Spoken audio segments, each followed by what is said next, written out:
Hi there everybody, welcome to Public Harvester. Today we're out just taking a walk and look at what we ran across. A nice patch of oyster mushrooms. Now today I think we're gonna pick a couple of these. We're gonna take them home and we're gonna spore print them. And in the process of spore printing them, we're gonna show you how to do some popcorn tech and then show you how to mix it up with some hay and get your own growing at home. Well, we'll see you back when we get the spores. Hey guys, sorry it took me a little longer than planned to make the rest of this video. So all we're gonna do today is we're gonna pull these apart and put them on tin foil and allow the spores to fall onto the tin foil, and then we'll take it from there. See you back when we got them. Alright guys, we're back. So we're gonna start with our popcorn tech. We got Orville Redenbacher's, just original, 100% natural corn, glass of water, container to hold it all. I don't know if you guys can see that or not, but those are the spore prints that we took the other day off of those oyster mushrooms. Now, a lot of people are gonna probably have something to say on how sterile I'm being in this process, but here's another fact. I took these off of mushrooms from out in the wild.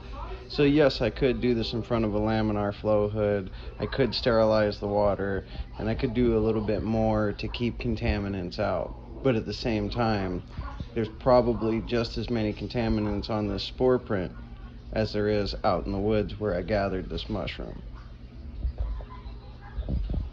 So first things first, we're gonna pop open our corn. Oh, fill the jar about halfway.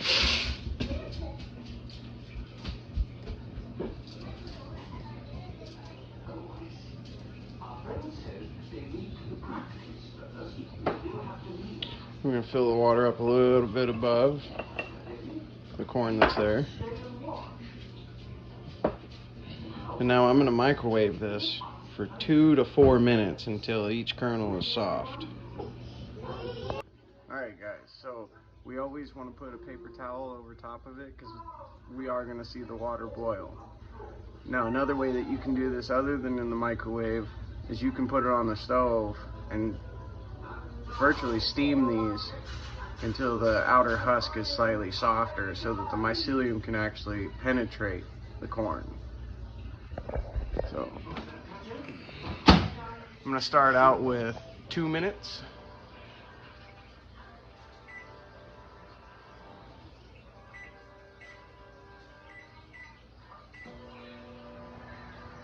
And we'll just want to see the water begin to boil. And we'll let it sit and we'll do another minute. And then if I don't think that the corn has absorbed enough of the water, so I want the water level to be almost even with the corn. And then I'm going to drain all the excess water off. And we're just going to tear off some of that tin foil with the spores on it. And we're going to throw a couple of chunks of that tin foil in there and we're going to shake it up. Once it's shook up, you know, there should be enough wet spores in there to start a colony. But at the same time, again, like I said beforehand, I'm not keeping it very sterile at the moment because I'm dealing with wild mushrooms. I would rather take a bunch of chances to get one sterile mushroom out of this and see where I can take it from there, then try to sterilize every last little bit and be really disappointed in the long run. Okay guys, so we microwaved them, we strained them. Now we're gonna let them cool off for a minute. Once they get to about 90 degrees, we'll start busting out the spore prints and seeing what we can mix up. Alright guys, so it finally cooled down. We got a couple of pieces of tin foil with a bunch of spores on it that we ripped off of our spore print. We got Reynolds wrap to put on top of the corn once we throw that in there. And all we're gonna do is shake it up. Again, I know it's not very sterile, but the only real way to do a perfectly sterile colonization from a wild mushroom be to bring the wild mushroom home, sterilize your area, get a float hood out or a still air box, and actually do a cut of the mushroom itself. Cut it in half and take a sterile sample from inside of the mushroom itself and put it into that jar. And again, you could have done this through an autoclave or anything else. You just have to wait until everything cooled down, find a sterile spot, take your needle, jab it into the mushroom, pull it out, put it right into your jar, and that's about as sterile the way that you can get it to go. So for right now, what I'm just going to do is I'm just going to pull it off. And I know I'm going to hear plenty of it from all you mushroom heads out there of what I'm doing wrong, and I know. So then we're just going to take our tin foil now, put it over top, kind of try to shape it to the lid as much as you can.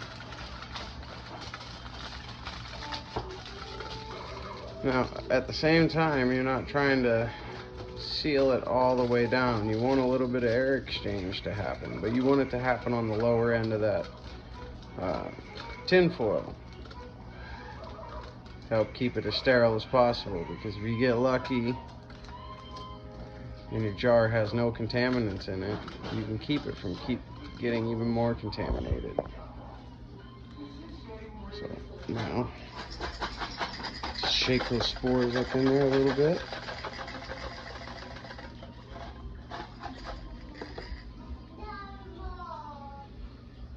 And now it's just in there somewhere.